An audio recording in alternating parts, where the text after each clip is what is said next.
नमस्कार, कैसे हैं आप? फिक्र आपकी में एक बार फिर से आपका स्वागत है। यह हफ्ते का आखिरी दिन है क्योंकि कल से वीकेंड शुरू हो जाएगा, लेकिन आज जो खबरें हैं वो आपको देखना बहुत जरूरी है। शुरुआत करने हैं पहली ब्रेकिंग न्यूज से, ध्यान दीजिएगा। फिल्म आदिपुरुष के खिलाफ दिल्ली हाईकोर्ट में याचिका, हिंदू सेना की ओर से याचिका दाखिल की गई। फिल्म पर संस्कृति के अपमान का आरोप लगाया गया।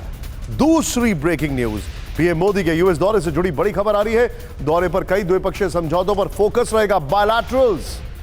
सूत्रों के हवाले से खबर, दुनिया पर यूक्रेन युद्ध के प्रभाव पर भी चर्चा की उम्मीद है। एक और बड़ी खबर, 5 चुनावी राज्यों में 3000 कार्यकर्ता भेजेगी बीजेपी। 27 जून को भोपाल में पीएम कार्यकर्ताओं को करेंगे संबोधित। कार्यक्रम के बाद अपने चिन्हित राज्यों में जाएंगे कार्यकर्ता।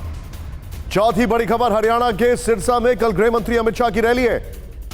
रैली से पहले विपक्षी नेताओं को प्रशासन का नोटिस, आप और कांग्रेस ने नोटिस का विरोध किया। पांचवी बड़ी खबर, यूपी में योगी सरकार धर्मांतरण पर सख्त हो गई है। 2021 से 31 मई 2023 तक 442 केस दर्ज हुए हैं। धर्म परिवर्तन पर 859 लोगों की गिरफ्तारी हुई है। और छठी ब्रेकिंग न्यूज, बजरंग दल पर लाठीचार्ज के मामले में एक्शन। इंदौर के डीसीपी धर्मेंद्र भदौरिया का तबादला कर दिया गया है। पुलिस ट्रेनिंग कॉलेज में ट्रांसफर किया गया है। सातवीं बड़ी खबर आ रही है एमपी के छिंदवाड़ा से, जहां पर नगर निगम उपचुनाव में कांग्रेस हारी है। छिंदवाड़ा में विधानसभा चुनाव से पहले कमलनाथ के गढ़ में हार मिलना चिंताजनक है। उपचुनाव में बीजेपी प्रत्याशी ने जीत दर्ज की है। और आठवीं ब्रेकिंग न्यूज, योग दिवस को लेकर बीजेपी का मेगा प्लान। सांसदों विधायकों को क्षेत्र में आयोजन कराने के निर्देश। 250 बड़े नेता योग के कार्यक्रम में होंगे शामिल। और नौवीं बड़ी खबर, ब्रेकिंग न्यूज, तमिलनाडु के मंत्री सेंथिल के भाई और उनकी पत्नी को समन। मनी लॉन्ड्रिंग केस में दोनों को समन, ईडी ने पूछताछ के लिए बुलाया। लेकिन अब क्या आप ये नहीं जानना चाहते हैं कि आज हमारी कौन कौन सी कर्टन रेजर खबरें हैं? कवर स्टोरी नंबर 1, कैसे भारत वर्ष के दम के आगे महातूफान बेदम हो गया। आपदा से अमेरिका भी बेबस है, लेकिन इंडिया को टक्कर लेना आता है। दूसरी खबर, शिवराज में मजार जिहाद का सच आज सामने आने वाला है। बुलेटिन में होगी एक्सक्लूसिव स्टोरी, जरूर देखिएगा। तीसरी जो कवर स्टोरी हमारी, उसको जरा ध्यान से देखिए, क्योंकि हिमाचल, बंगाल और मणिपुर आखिर क्यों अशांत हैं देश के 3 राज्य, दिखाएंगे हम आपको। चौथी खबर, कहां साक्षात बजरंगबली ने देखी फिल्म आदिपुरुष। राम सीता के किरदार किसे नहीं आए रास, यह भी देखना जरूरी है। पांचवी खबर, यूएस दौरे के बाद मिस्र क्यों जा रहे हैं प्रधानमंत्री मोदी। आज विश्व गुरु की कूटनीति डिकोड होगी। लेकिन खबरों के सफर की शुरुआत करते हैं आज की बड़ी खबर के साथ, और यह बड़ी खबर है वो तूफान जो कि भारत के दम के आगे हो गया हैरान। कल इस वक्त जब हमने फिक्र आपकी शुरुआत की थी, उस वक्त गुजरात में तूफान बिपरजॉय का कहर बरप रहा था। कहर था कि नहीं, समंदर के पास वाले इलाकों ने 125 किलोमीटर प्रति घंटे की रफ्तार से तूफानी हवाओं को झेला। टीवी 9 भारतवर्ष के रिपोर्टर भी इस तूफान में डटकर रिपोर्टिंग करते रहे। आज जब तूफान के बाद की सुबह हुई तो कैसी तस्वीर दिखी, आप खुद देखें। यहां पर यह दिखाने से पहले हम आपको सिक्किम से आई एक तस्वीर दिखाना चाहते हैं। यहां भी कुदरत ने कहर बरपाया है। सिक्किम के पैकयोंग में पहले लैंडस्लाइड हुई, फिर फ्लैश फ्लड आया। बीच हाईवे पर जैसे झरना फूट पड़ा, आसपास के नदी नालों में बाढ़ जैसे आ गई। यह किसी तूफान जैसा ही था जो एक छोटी जगह पर आया। इस तस्वीर को देखकर आप सोच रहे होंगे कि गुजरात में इतने भीषण तूफान के बाद क्या हश्र हुआ होता, लेकिन फर्क है वहां पर। तस्वीरें आपके सामने हैं, आपके सामने ये देखें किस तरीके से बिपरजॉय के गुजरात के बाद कच्छ, मांडवी, द्वारका, जामनगर और बाकी तटीय इलाकों में कहीं पेड़ गिर गए, कहीं बिजली के खंभे उखड़ गए, कहीं बाढ़ आ गई, घरों की छतें उड़ गईं, तो कई जगह लहरों में गाड़ियां फंस गई। आपदा का ये वो खतरा था जिसे टाला नहीं जा सकता था, लेकिन राज्य और केंद्र सरकार ने मिलकर इससे होने वाले नुकसान को कम कर दिया है। इतने खतरनाक तूफान के बावजूद गुजरात में 2 लोगों की जान गई है। इसमें पिता और पुत्र शामिल हैं, वो भी मवेशियों को बचाते हुए लहरों की चपेट में आ गए। इसके अलावा 23 लोग घायल हुए हैं। अगर तूफान की क्षमता और उससे निपटने की तैयारियों को देखें तो नुकसान बहुत कम है। जान माल का बहुत कम हानि हुई है। ये सब मुमकिन हुआ केंद्र और राज्य सरकार के बेहतर तालमेल और कोशिशों से। एक तरफ केंद्र सरकार लगातार एक्टिव थी। पीएम मोदी ने खुद मुख्यमंत्री भूपेंद्र पटेल से बात की। केंद्र सरकार के मंत्री, चाहे वो गृह मंत्री हो, रक्षा मंत्री हो, ऊर्जा मंत्री हो, रेल मंत्री हो, सभी अपने अपने स्तर पर गुजरात के कोऑर्डिनेशन में लगे हुए थे।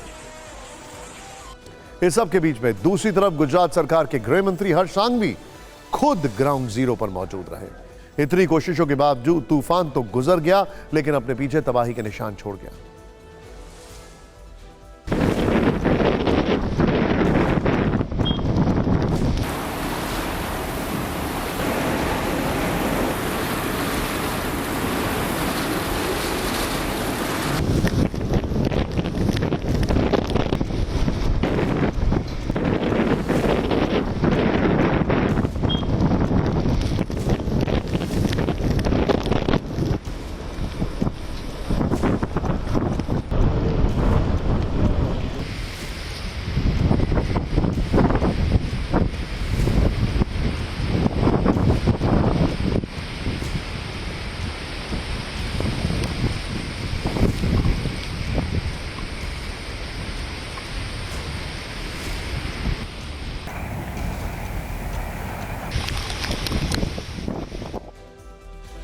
आज से 2 दिन पहले मैंने आपको एक डेटा बताया था। 25 साल पहले जब गुजरात में तूफान आया था तो 1500 से ज्यादा लोगों की मौत हो गई थी, 11,000 पशु मारे गए थे, 1700 लोग गायब हो गए थे। और आज सोचिए जरा कितना फर्क आ गया। तो जैसा हमने बताया कि केंद्र और राज्य सरकारों की कोशिशों ने तूफान के खतरे को बेहद कम कर दिया।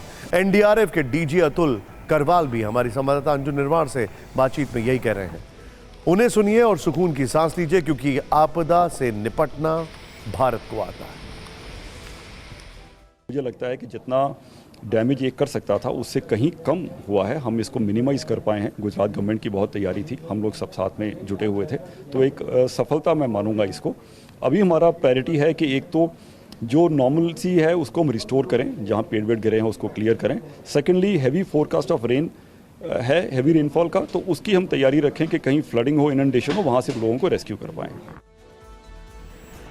अब आप 2 तस्वीरें देखिए। तूफान से पहले भी TV9 भारतवर्ष ग्राउंड जीरो पर मौजूद था और तूफान के बाद भी डटा रहा। हमारे रिपोर्टर्स ने तूफान को खुद महसूस किया, इसीलिए आपको उनकी जोखिम भरी रिपोर्टिंग देखनी चाहिए। देखिए ये पूरे का पूरा ये रेजिडेंशियल कॉलोनी है। ये पूरी की पूरी रेजिडेंशियल कॉलोनी जो है वो कैसे पानी में डूब चुकी है। सामने आपको स्कूटी नजर आ रही होगी, स्कूटी के ऊपर तक पानी बह रहा है और तमाम परिवार इस पानी में फंस गए हैं। उनके घरों में पानी अंदर घुस चुका है। उन्हीं से बात करने के लिए हम अंदर यहाँ कमर तक पानी में घुस कर आए हैं, ताकि हम उनके दर्द को आप तक पहुंचा सके और ये बता सके कि हालात कितने ज्यादा खराब है। और फिलहाल मैं एक घर के अंदर दाखिल होने की कोशिश करता हूं, जिस घर में फिलहाल पानी भर गया है, घुस चुका है। नीचे जरा दिखाइए कि पानी कितना ज्यादा है। हम नहीं बाहर निकल सकते हैं कि नहीं किसी से कांटेक्ट कर सकते हैं, तो इसीलिए बहुत खराब हालत है हमारी। तूफान के बाद भी इस तरीके से अपनी नाव को बचाने की जुगत है, उसकी तस्वीर मैं आपको दिखाना चाहूंगा। कल समंदर में जो हाई टाइड वगैरह हुआ उसकी वजह से काफी ज्यादा पानी निचले इलाकों में आ गया है और छोटी छोटी नावें जो है उसमें पानी भर गया है। ये लोग बाल्टी से जो है नाव से पानी निकाल रहे हैं। कैसे इस तूफान ने तबाही मचाया है, कुछ भी नहीं बचा। जितने टीन छप्पर, जितनी झोपड़ियां थी वो सब बिल्कुल खत्म हो गई है। बड़ा सा बोर्ड था पूरे जमीन से, देखिए आरसीसी कंस्ट्रक्शन ये बोर्ड था और आरसीसी के जरिए इसको जमीन में गाड़ा गया था, लेकिन कैसे ये उखड़कर धराशायी हो गया। तस्वीर आप देखिए, ये ट्रांसफार्मर की तस्वीर है। पूरे का पूरा पोल टूट गया, ट्रांसफार्मर झुक गया है और बिजली आपूर्ति पूरी तरह से बाधित हो गई। ये पानी का जहाज यहाँ पर बन रहा था, लगभग ये पूरा होने को था, लेकिन बीती रात जिस तरह से तूफान आया इसने पूरे जहाज को तोड़कर रख दिया। सब देखिए, ये जो तस्वीरें आपको दिख रही है, ये तस्वीर में दिख रही है किस तरीके से लोगों को निकाला जा रहा है और एक एक करके अपने ऊपर एनडीआरएफ के जवान रख के लोगों को निकाल रहे हैं। ये तस्वीर बेहद ही खास है और द्वारका के रूपनबेग इलाके से ये सारे के सारे एनडीआरएफ के जवान निकाल रहे हैं उन लोगों को जो यहाँ पे फंसे हुए हैं।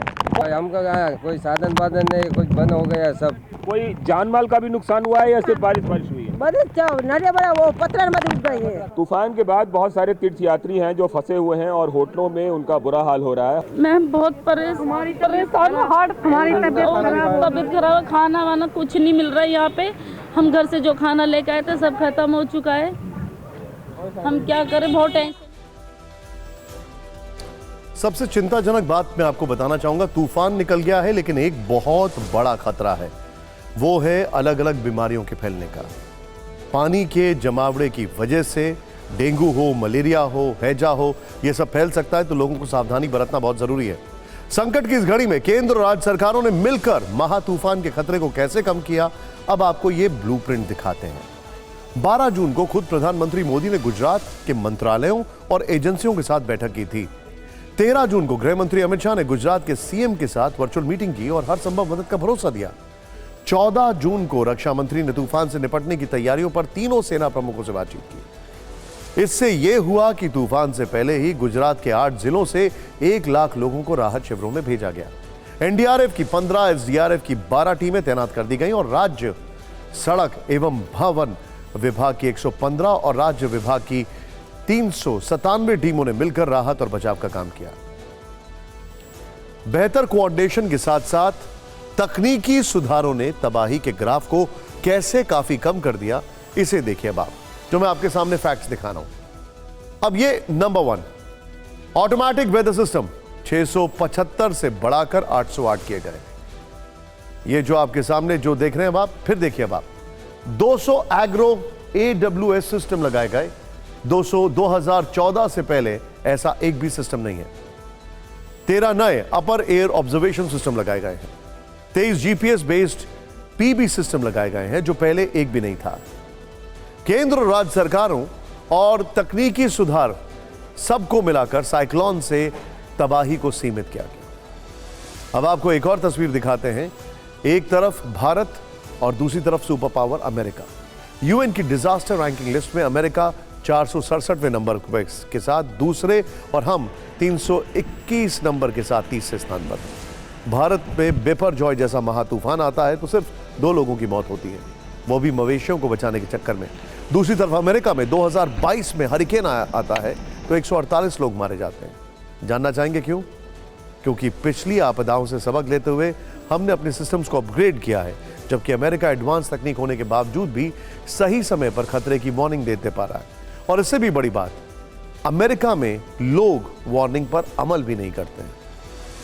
बहरहाल अब खबरों को चेंज करते हैं। गुजरात के बाद अब आपको लेकर चलते हैं मध्य प्रदेश, जहां मजार जिहाद का मामला सामने आ रहा है। मजार जिहाद सुनने में अटपटा लग रहा है, लेकिन सच है।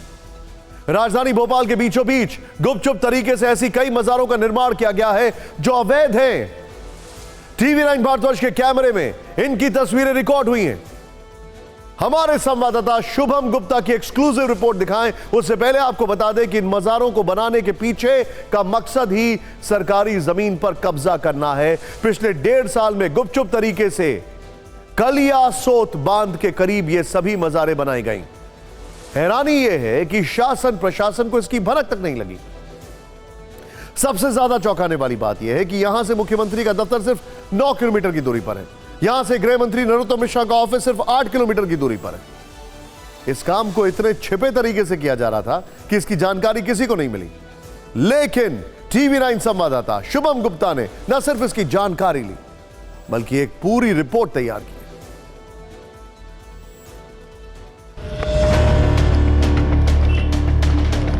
भोपाल के ठीक बीच में स्थित है कालियासोत बांध। कुछ दिन पहले TV9 संवाददाता शुभम गुप्ता को यहां सरकारी जमीन पर अवैध मजारों के निर्माण का पता चला। सच जानने के लिए वो घने जंगल में खाली पड़ी उस जमीन पर जा पहुंचे। थोड़ी ही दूर चलने के बाद सबसे पहले उनकी नजर इन 2 पेड़ों पर पड़ी। दोनों पर हरे रंग का कपड़ा लपेटा था। उनके ठीक बीच में एक बड़ी सी मजार बनाई गई थी, जिस पर शायद कुछ वक्त पहले चादर भी चढ़ाई गई थी। भोपाल का कलियासोत डैम शहर के बीचों बीच है, मगर अब जो हम आपको यहाँ पर तस्वीर दिखाने जा रहे हैं, दरअसल इस डैम, इस बांध के आसपास कई मज़ारें भी है जो कि पूरी तरह से अवैध है और ये लगातार बढ़ती भी जा रही है। शुभम गुप्ता ने यहाँ छानबीन की तो पता चला कि कुछ दूरी पर ऐसी एक नहीं बल्कि करीब 6 मज़ारों का अवैध निर्माण हो चुका है। अतिक्रमण की कोशिश की गई है, लेकिन इन मज़ारों की तस्वीरें अब TV9 भारतवर्ष के कैमरे पर थी।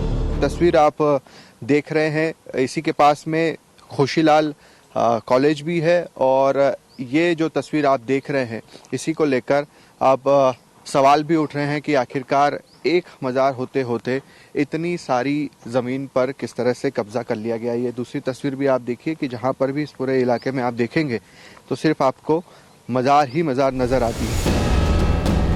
ये अवैध निर्माण क्यों है, इसे ऐसे समझिए कि अव्वल तो ये सरकारी जमीन पर बनी है और अगर आस्था को ध्यान में रखकर इसका निर्माण हुआ है तो टीवी 9 की टीम यहाँ काफी देर रुकी।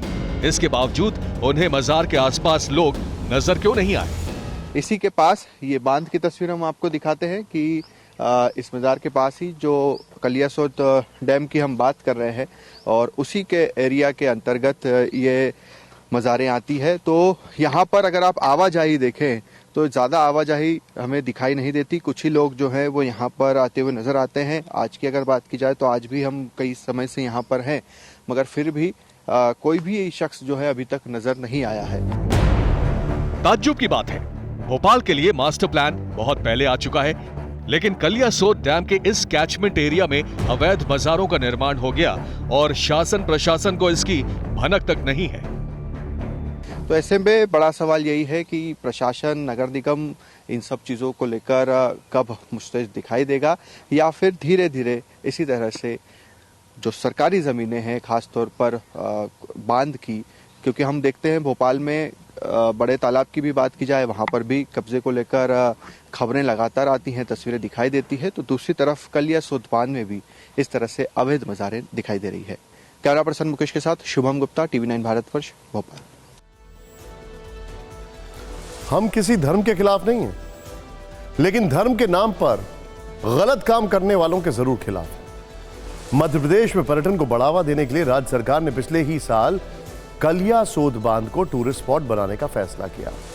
बड़े पैमाने पर फलदार और छायादार पेड़ लगाने की बात कही गई, लेकिन टूरिस्ट स्पॉट कब मजार स्पॉट बन गया ये पता नहीं चला। मजार बनने के कारण अब यहां पानी प्रदूषित हो रहा है। ये तस्वीरें भी टीवी 9 कैमरे में रिकॉर्ड हो गई। इन अवैध मज़ारों के कारण जमीन पर तो कब्जा हो ही रहा है, मगर दूसरी तरफ कलियासोत बांध का पानी भी दूषित हो रहा है।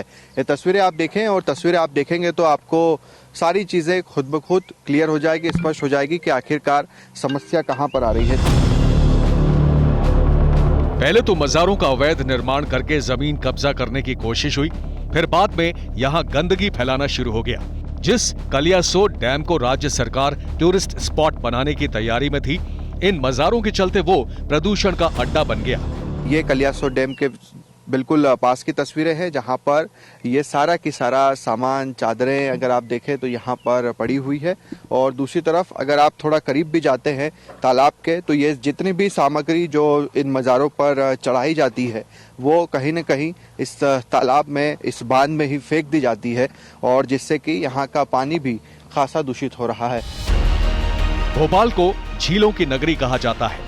यहाँ जगह जगह तालाब नजर आते हैं। ऐसे में इन्हें स्वच्छ रखने के लिए बड़े बड़े अभियान चलाए जाते हैं, लेकिन सवाल यही है कि कलियासोत बांध के पास मजार जिहाद के बारे में सरकार को पता क्यों नहीं चला। संस्कृति बचाओ मंच ने पहले भी इस ओर ध्यान आकर्षित कराया था और हम लोगों ने स्वयं जाकर जो है वहाँ पर मजारों के निर्माणों को रुकवाया था। संस्कृति बचाओ मंच से निवेदन करना चाहता है, साथ ही शासन से यह आग्रह करता है कि इस प्रकार के अवैध निर्माण जहाँ जहाँ भोपाल में नवीन निर्माण हो रहे हैं उन निर्माणों को तत्काल हटाया जाए, जिससे कि किसी भी प्रकार की आने वाले समय में कोई अप्रिय स्थिति निर्मित ना हो। भोपाल में 3 बड़े डैम हैं, भदभदा डैम, कोलार डैम और तीसरा कलियासोत डैम, जिसका सच फिक्र बढ़ाने वाला है। शुभम गुप्ता, भोपाल, टीवी 9 भारतवर्ष।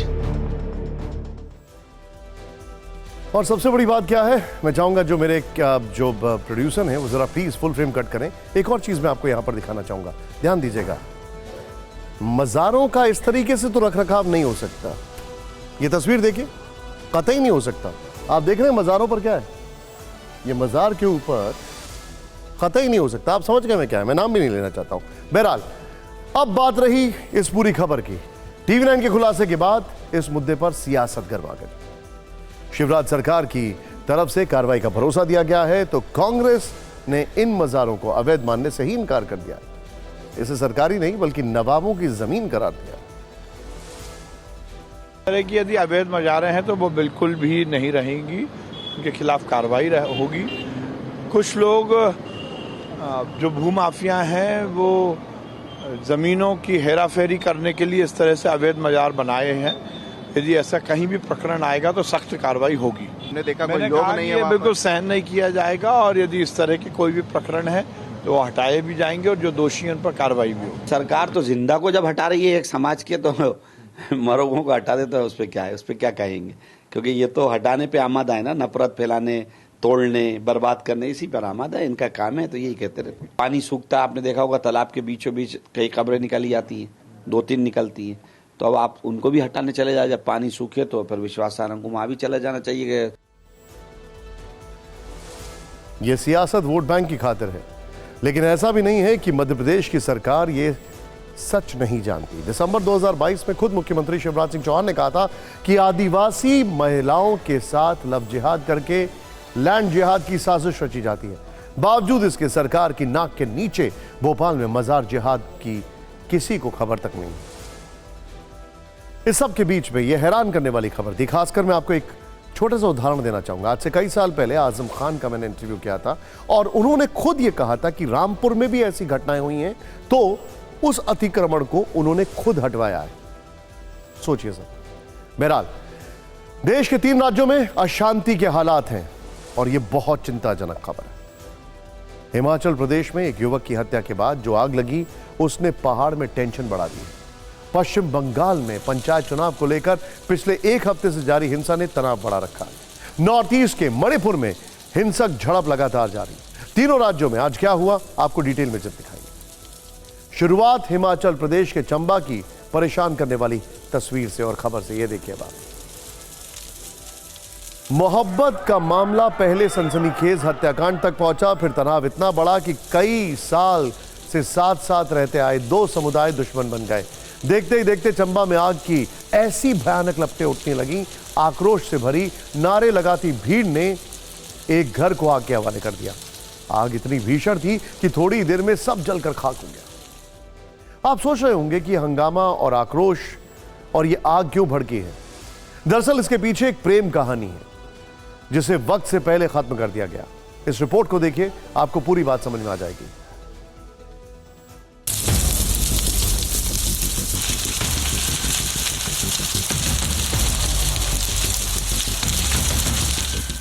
जिस घर को आप आग में राख होते देख रहे हैं वो चंबा में रहने वाले मनोहर की हत्या के आरोपी मुस्लिम परिवार का है। पर यह सब क्यों हुआ? आखिर प्यार मोहब्बत के बीच ये आग क्यों भड़की? चलिए आपको पूरी कहानी समझाते हैं। ये किस्सा चंबा के 21 साल के हिंदू लड़के मनोहर और एक मुस्लिम लड़की की लव स्टोरी के दुखद अंत से शुरू हुआ। मनोहर अचानक लापता हो गया। घर वाले इधर उधर तलाशते रहे। 3 दिन बाद यानी 9 जून को चंबा के सलूनी इलाके में 8 टुकड़ों में कटी एक डेड बॉडी मिली। बोरे में बंद ये शव मनोहर का था। परिवार वालों का आरोप है कि मनोहर एक मुस्लिम लड़की से प्यार करता था। लड़कियों के भाइयों ने मनोहर की हत्या की और बॉडी बोरे में बंद करके नाले में फेंक दी।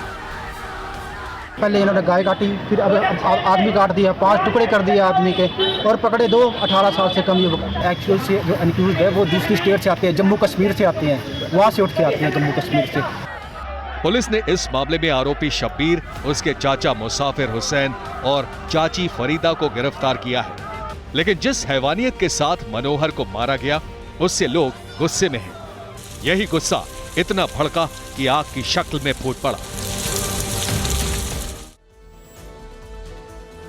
किस बात का गुस्सा है यह हमें पता है, लेकिन क्या गुस्सा और गुस्से की वजह से कानून तोड़ा जा सकता है? घर राख हो गया, लेकिन बात यही नहीं रुकी।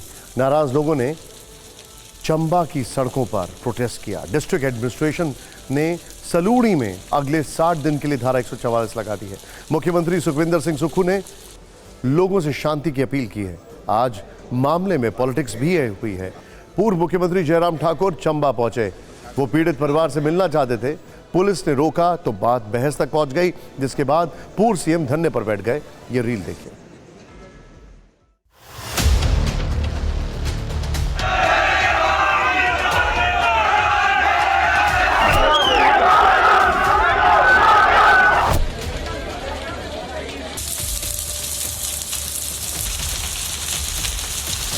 इस केस की इन्वेस्टिगेशन जो सबूत हमारे पास आ गए हैं, आरोपी हमारे पास है, हम जल्द से जल्द जितनी जल्दी हो सकता है इस केस की इन्वेस्टिगेशन करके कोर्ट में दाखिल करेंगे।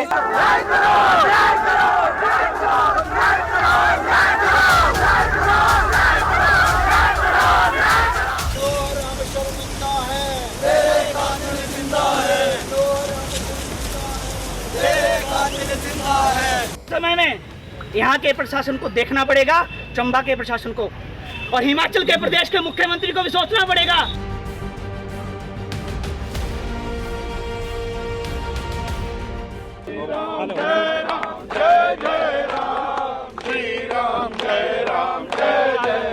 एक ऐसी घटना घटित हुई है जिसने पूरे प्रदेश को ही नहीं पूरे देश को विचलित कर दिया है। एक नौजवान जो अनुसूचित जाति से संबंध रखते हैं, हिंदू परिवार से हैं, और ऐसी घटना घटित होने के बाद पूरे इलाके में एक रोष का, आक्रोश का एक माहौल है। नहीं, हमारी एक संस्कृति है, यहाँ जो माइनॉरिटी है बहुत कम है, उसकी सुरक्षा करना भी हमारे राज्य का दायित्व बनता है। तो इस प्रकार के दृष्टिकोण से अगर वो राजनीतिक रोटियां सीखना चाहते तो ये गलत बात है।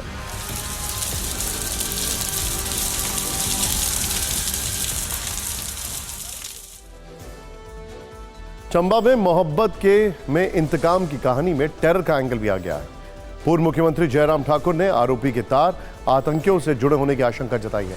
पूर्व सीएम ने दावा किया है कि नोटबंदी के दौरान आरोपी ने 95 लाख रुपए के नोट बदले और उसके खाते में 2 करोड़ रुपए गए। जयराम ठाकुर ने सवाल पूछा कि आरोपी के पास 100 भेड़ बकरियां कहां से आईं। इसी आधार पर बीजेपी नेता ने इस मामले की एनआईए जांच की मांग की है। कि ये जांच, इसकी जो है वो जांच जो वर्तमान जो परिस्थिति है उसके तहत एसआईटी कॉन्स्टिट्यूट की गई है, लेकिन हमारा मानना है, हमारा कहना है ये जांच एनआईए से भी होनी चाहिए। वो इसलिए क्योंकि इसके पीछे हमें लग रहा है कि बहुत सारे रहस्य निकलेंगे।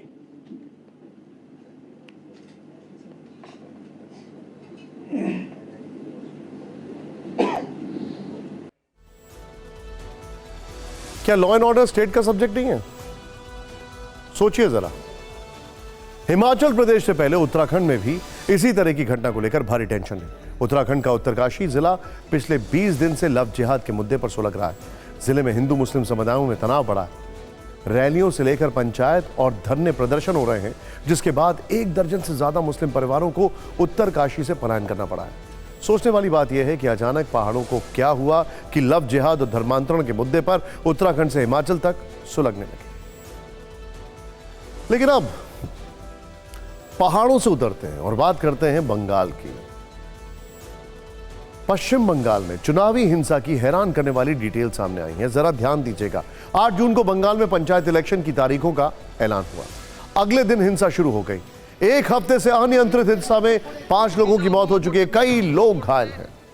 मुर्शिदाबाद में कल रात चुनाव प्रचार के दौरान टीएमसी नेता मुजम्मिल हक की गोली मारकर हत्या कर दी गई। मुजम्मिल हक साहिब नगर इलाके की टीएमसी यूनिट के प्रेसिडेंट थे। वो इलाके में कैंपेन करने के बाद घर लौट रहे थे। टीएमसी ने इस हत्या का आरोप कांग्रेस कार्यकर्ताओं पर लगाया। इस हत्या के बाद टीएमसी ने आज 12 घंटे का बंद रखा। जिस इलाके में टीएमसी लीडर पर गोलियां चलाई गई, वहीं कांग्रेस उम्मीदवार रमजान शेख के पिता पर फायरिंग की गई। वो इस वक्त हॉस्पिटल में भर्ती हैं। दूसरी तरफ दक्षिण 24 परगना जिले के भांगड़ में कल खूनी संघर्ष में 2 लोगों की मौत हो गई। यहां लगातार 3 दिन से हिंसक झड़प हो रही है। टीएमसी और इंडियन सेकुलर फ्रंट के समर्थकों में जबरदस्त खूनी संघर्ष हुआ। दिन के उजाले में बमबाजी हुई थी। आज राज्यपाल सीवी आनंद बोस ने दक्षिण 24 परगना के भांगड़ में हिंसाग्रस्त इलाकों का दौरा किया। राज्यपाल ने पीड़ितों से मुलाकात की, उन्हें इंसाफ का भरोसा दिलाया। राज्यपाल ने कहा दोषियों पर कानून के मुताबिक कार्रवाई होगी और निष्पक्ष चुनाव कराए जाएंगे। As governor, I would take the initiative to see that all stakeholders are brought together and a joint effort is made to quell this situation of violence which mars the peace and quiet of this peaceful state. No violence will be tolerated, and whoever has resorted to violence will be brought to book. They will be shown their place, that is behind the bars. जिस भांगर इलाके में आज राज्यपाल ने दौरा किया, उस इलाके का एक वीडियो सोशल मीडिया पर वायरल हो रहा है। वायरल वीडियो में एक शख्स को इलाके के लोगों ने घेर रखा है और उससे सवाल जवाब किए जा रहे हैं। वीडियो में दिख रहा है शख्स ने दावा किया है कि उसे दक्षिण 24 परगना के टीएमसी नेता शौकत मौला ने हत्या की सुपारी दी थी। उसे भांगर इलाके में आईएसएफ के कार्यकर्ताओं पर बम फेंकने के लिए 5,000 रुपए दिए गए थे। वीडियो में दिख रहे शख्स ने बताया कि उसे एक पिस्टल और 10 से 12 बम दिए गए थे। इसने बताया कि बाहर से 30 लोग टाटा 407 में बैठकर आए थे, लेकिन हिंसा के दौरान इस बदमाश को आईएसएफ के समर्थकों ने पकड़ लिया। हिंसा की ऐसी तस्वीरों को देखने के बाद कलकत्ता हाईकोर्ट ने कल बड़ा फैसला लिया है।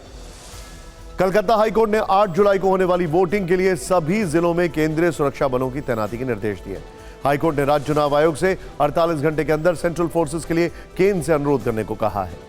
पश्चिम बंगाल सरकार ने कोर्ट के फैसले के खिलाफ रिव्यू पिटीशन दाखिल की। नॉमिनेशन फाइलिंग के 7 दिन में हुई हिंसा में 5 लोग मारे गए हैं। अभी वोटिंग होने में 22 दिन बाकी हैं। चुनाव प्रचार का लंबा वक्त है, ऐसे में हिंसा पर राजनीति भी जबरदस्त हो रही है। बीजेपी हमलावर है, कैसे वार पलटवार किए जा रहे हैं, हमने इस पर एक रील तैयार की।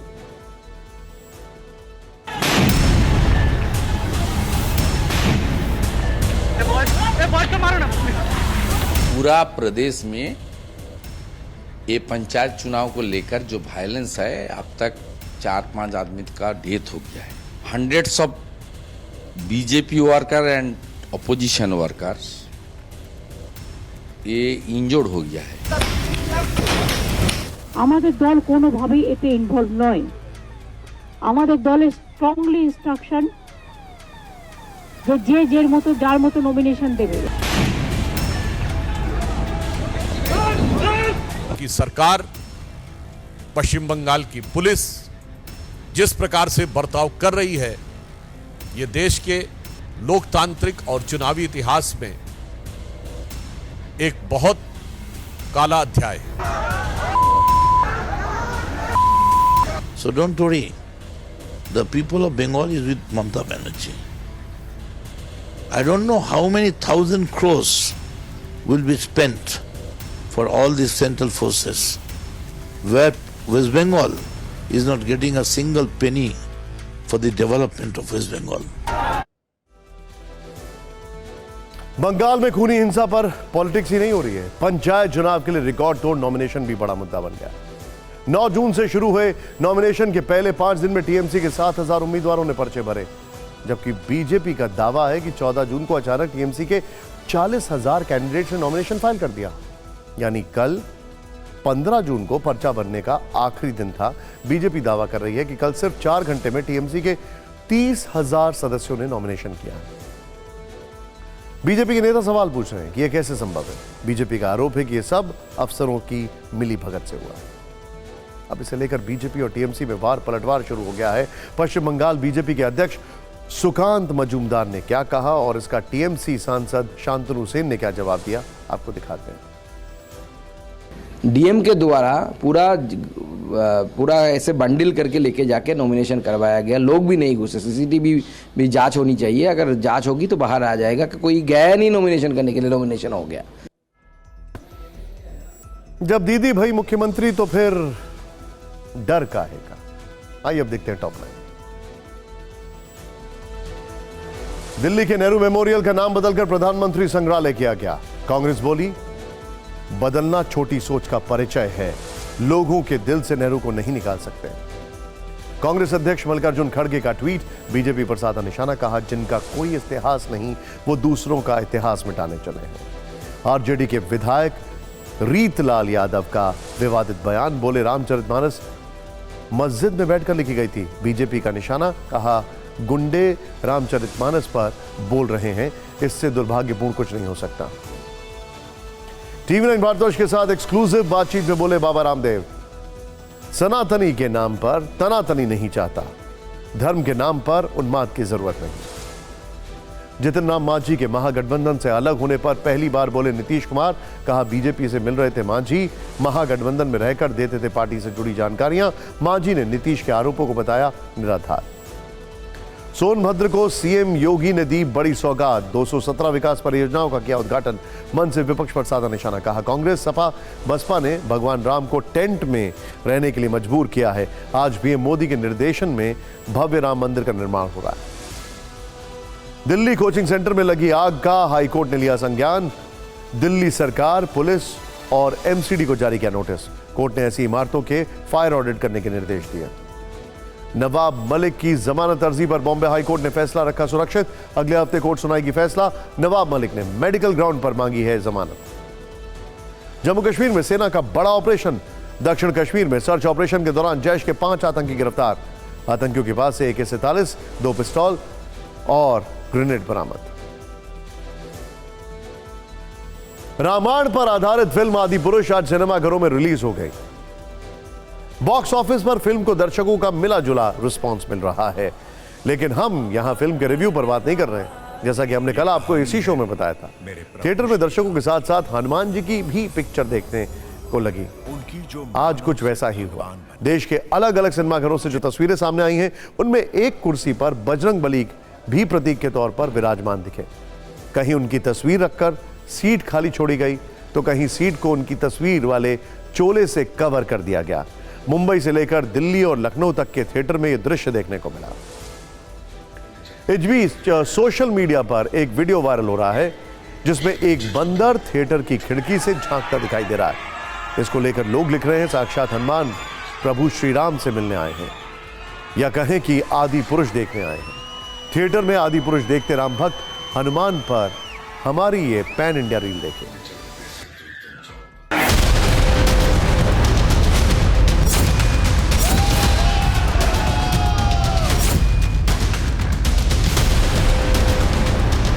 जाता है हुआ है और हमेशा हो, हम तो कह रहे हैं, और बहुत अच्छा है, बिल्कुल अलग चीज़ दिखाई है। और हमेशा भी जब भी ऐसी आदि पुरुष ऐसी पिक्चरें आए तो एक हनुमान जी की बिल्कुल रखनी चाहिए। ये पहली बार हुआ तो बहुत अच्छा लगा कि ये हम लोग भगवान जी के लिए सीट रिजर्व की गई। कहते ना कण कण में राम, और यहां सिनेमा घर में सीट पर हनुमान।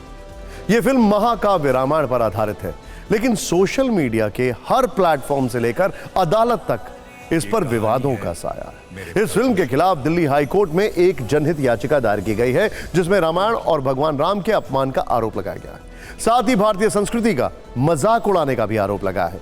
यह याचिका हिंदू सेना नाम के संगठन की तरफ से दाखिल की गई है। हिंदू सेना की मांग है कि फिल्म पर प्रतिबंध लगाया जाए और सेंसर बोर्ड को फिल्म को सर्टिफिकेट जारी न करने का आदेश दिया जाए। इस याचिका में कहा गया है कि आदि पुरुष फिल्म से हिंदुओं की भावनाएं आहत हुई। कुछ ऐसे आरोप सोशल मीडिया पर भी लगाए जा रहे हैं। डायलॉग को लेकर यह फिल्म जबरदस्त तरीके से ट्रोल हो रही है। लोग डायरेक्टर से लेकर डायलॉग लिखने वाले मनोज मुंतशिर पर भड़ास निकाल रहे हैं। इस फिल्म को लेकर मीम्स भी खूब बन रहे हैं।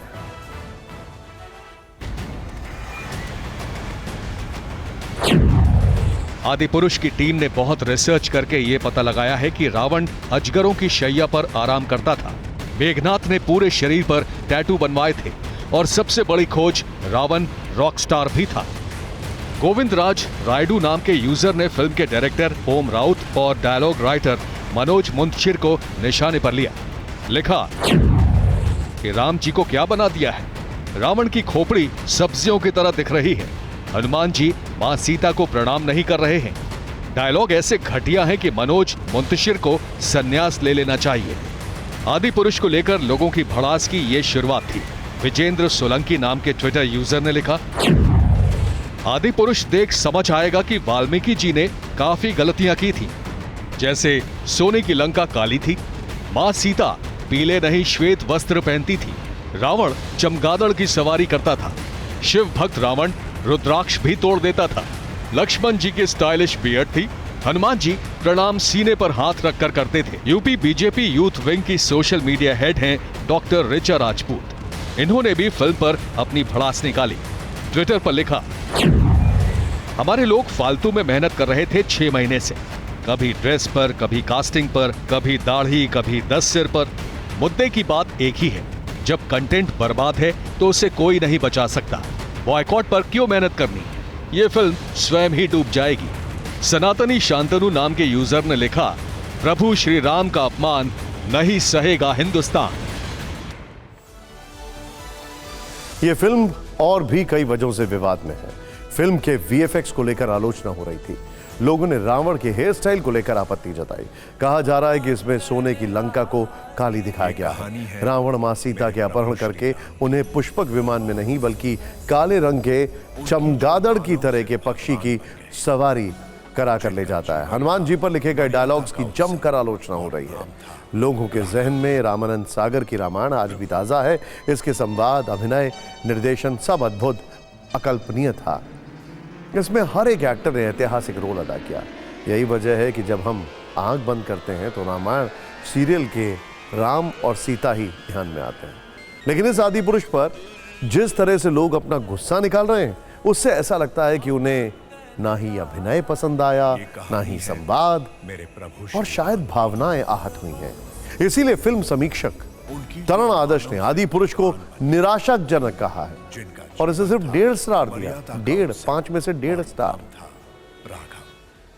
बहरहाल अब इस खबर से निकलते हैं, बात करते हैं एक और खबर की ओर। प्रधानमंत्री मोदी का जिक्र जब होता है तो ये चर्चा अक्सर होती है कि आखिर उनके विदेश के जो दौरे हैं उससे क्या टेकअवेज है, उससे क्या निकल कर आ रहा है। क्योंकि पूरी दुनिया में भारत की धूम है, उनके अमेरिका दौरे की चर्चा चारों तरफ है। लेकिन इस दौरान वो एक ऐसे मुल्क भी जाएंगे जो कूटनीति के लिहाज से बेहद अहम होने वाला है। उनकी ये यात्रा भी सुर्खियों में है। एक तरह से इसे मोदी का मास्टर स्ट्रोक कहा जा सकता है। आपको पता होगा कि इस साल जनवरी में गणतंत्र दिवस पर मिस्र के राष्ट्रपति अब्देल फतेह अल सीसी मुख्य अतिथि के तौर पर शामिल हुए थे। तब उन्होंने प्रधानमंत्री को अपने देश में आने का न्योता दिया था। हालांकि उस वक्त यह तय नहीं था कि वो वहां जाएंगे या नहीं, लेकिन विदेश मंत्रालय ने आज यह साफ कर दिया है कि अपनी अमेरिका यात्रा से लौटते वक्त वो मिस्र भी जाएंगे।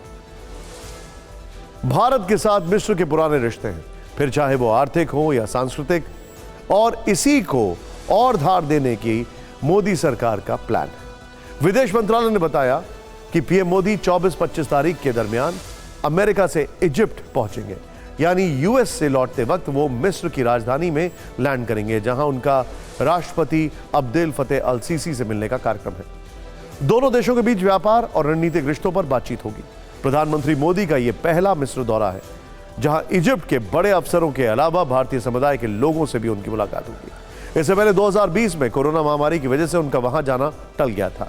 14 साल के बाद यह पहली बार है जब भारत के प्रधानमंत्री मिस्र जाएंगे। वैसे आपको बता दें कि इसी साल भारत और मिस्र के कूटनीतिक रिश्तों के 75 वर्ष पूरे हुए हैं। ऐसे में दोनों राष्ट्राध्यक्षों के बीच मुलाकात के कई मायने हैं, लेकिन सवाल है कि इस दौरे में ऐसा खास क्या है। आखिर भारत और मिस्र के रिश्तों के लिहाज से यह कितना अहम है, यह भी जान लेते हैं। स्वदेशी फाइटर जेट तेजस का नाम आप सब जानते हैं। दुनिया के कई देशों में भारत के इस हल्के लड़ाकू विमान का डंका बज रहा है। वो किसी भी कीमत पर इसे पाना चाहते हैं। यही प्लान मिस्र का भी है, यानी नरेंद्र मोदी के मिस्र दौरे में तेजस विमान सौदे पर बातचीत हो सकती है। बड़ा इंटरेस्टिंग है। वहां से ड्रोन खरीदेंगे अमेरिका से और रास्ते में अपने विमान को बेचने की प्रक्रिया को अंजाम देने की कोशिश। स्ट्रैटेजी, क्योंकि दुनिया के बाकी देशों की तरह मिस्र भी अपनी सैन्य, सामरिक और आर्थिक ताकत बढ़ाने में जुटा है। ऐसे में खबरें हैं कि भारत और मिस्र के बीच रक्षा, सुरक्षा और रिन्यूएबल एनर्जी, खासतौर पर ग्रीन हाइड्रोजन पर चर्चा होगी। मिस्र ने भारतीय फर्मों के साथ $21 बिलियन से ज्यादा के निवेश को लेकर समझौते किए, लेकिन इसमें सबसे बड़ी बात यह है कि अल सीसी की नजर भारत के तेजस पर टिकी है। कहा जा रहा है कि वो भारत से 70 तेजस फाइटर जेट खरीदना चाहते हैं। दोनों देशों ने पिछले साल ही डिफेंस के क्षेत्र में मजबूत सहयोग के लिए मेमोरेंडम ऑफ अंडरस्टैंडिंग पर साइन किए थे। भारत इस साल सितंबर में G20 शिखर सम्मेलन की अध्यक्षता कर रहा है, जिसमें मिस्र को मेहमान देश के तौर पर न्योता दिया गया है। इसीलिए पीएम मोदी की अचानक होने वाली मिस्र यात्रा को दोनों देशों के बीच नजदीकी और रणनीतिक साझेदारी बढ़ाने के लिए काफी महत्वपूर्ण माना जा रहा है। इजिप्ट स्वेज नहर को कंट्रोल करता है और स्वेज नहर से विश्व का 12% व्यापार स्वेज नहर के द्वारा होता है। और भारत का तो यूरोप के साथ और अमेरिका के साथ लगभग सारा व्यापार जो है समुद्री रास्ते से वो स्वेज नहर के ही तहत द्वारा होता है। यूक्रेन के साथ रूस के युद्ध में जब गेहूं की कमी हो गई थी तो भारत ने इजिप्ट की रिक्वेस्ट पर इजिप्ट को गेहूं भेजा था। इन सभी संबंधों से साफ जाहिर होता है कि इजिप्ट की यात्रा मोदी के लिए बहुत ही महत्वपूर्ण हो जाती है। महत्वपूर्ण यात्रा है और बहुत कुछ होने वाला है, लेकिन अब आपको लेकर चलते हैं गुरुग्राम, जहां पर बहुत कुछ हो चुका है और बहुत कुछ ना हो इसके प्रयास चल रहे हैं। अगर आप दिल्ली एनसीआर में रहते हैं तो ये खबर आपके लिए बहुत जरूरी है। आप या आपके रिश्तेदार, हर किसी ने ये यहां शायद घर खरीदा होगा, लेकिन क्या हो अगर अचानक एक दिन आपको कह दिया जाए कि अपना फ्लैट छोड़कर निकल जाइए। सोचिए, एक झटके में आप बेघर हो जाएंगे। आप क्या करेंगे और कहां रहेंगे? आपकी फिक्र की खातिर यह खबर देखना जरूरी है। गुरुग्राम के डीएम ने एक आदेश जारी करके सेक्टर 109 की चिंटल पैराडिसो के जी टावर के लोगों को तुरंत अपना घर खाली करने का हुक्म दे दिया। स्ट्रक्चर ऑडिट रिपोर्ट का हवाला देते हुए नोटिस में लिखा गया है कि इमारत कमजोर है और इसमें रहने वाले लोगों की जान पर खतरा है। इसीलिए उनको प्रशासन की ओर से यह आदेश दिया जाता है कि वो अपना फ्लैट 15 दिन में खाली करते हैं। इस ऑर्डर में आईआईटी दिल्ली की रिपोर्ट का जिक्र है, जिसमें लिखा है कि निर्माण के वक्त न केवल घटिया कंक्रीट का इस्तेमाल किया गया, बल्कि इसमें ज्यादा मात्रा में क्लोराइड मिलाने से सरियों में जंग लग चुकी है और इमारत अंदर से खोखली हो गई है। इसीलिए वहां रहना जान जोखिम में डालने जैसा है। 15 दिन में हमें खाली करना है। हम खाली करके कहाँ जाएंगे? ठीक है, कोई रिहेबिलिटेशन प्लान नहीं है, कोई एक्शन नहीं है। हमारी कोई भी गलती नहीं थी और फिर हमको इतना सब झेलना पड़ रहा है, हमारे को इतना मेंटल प्रेशर है। ये दर्द है गुरुग्राम के चिंटल पैराडिसो में रहने वाले लोगों का, जिनका आशियाना जल्द ही छिनने वाला है। आईआईटी दिल्ली ने इस इमारत को खतरनाक घोषित किया तो प्रशासन भी नींद से जागा। अचानक बिल्डिंग से बाहर निकलने का फरमान जारी कर दिया गया। खबर मिली तो यहाँ रहने वाले लोगों के होश उड़ गए। 70 साल की उम्र तक हमने यही एक्सपीरियंस किया है कि इतनी बुरी दशा हमने कभी नहीं देखी प्रशासन में। कुछ है ही नहीं। क्यों? क्योंकि हमारी कोई सुनने वाला नहीं है यहाँ पर। किस दिन के लिए पब्लिक वोट कर रही होती है, किस दिन के लिए लोग गवर्नमेंट खड़ी करती है। प्रशासन कह रहा है कि 3 से छोड़ के आप 1 BHK में शिफ्ट हो जाओ, क्योंकि इतने रेट में 1 BHK आएगा। आपके रेट का 1/3 दे रहा है, आप ये कह रहे हैं। ऑलमोस्ट 1/3 है, जो एक सिमिलर सोसाइटी है उनका। लोग भले ही जो भी दलील दें, लेकिन प्रशासन ने यह साफ कह दिया है कि अगर वो 2 हफ्ते में नहीं निकले तो उनके खिलाफ कार्रवाई होगी।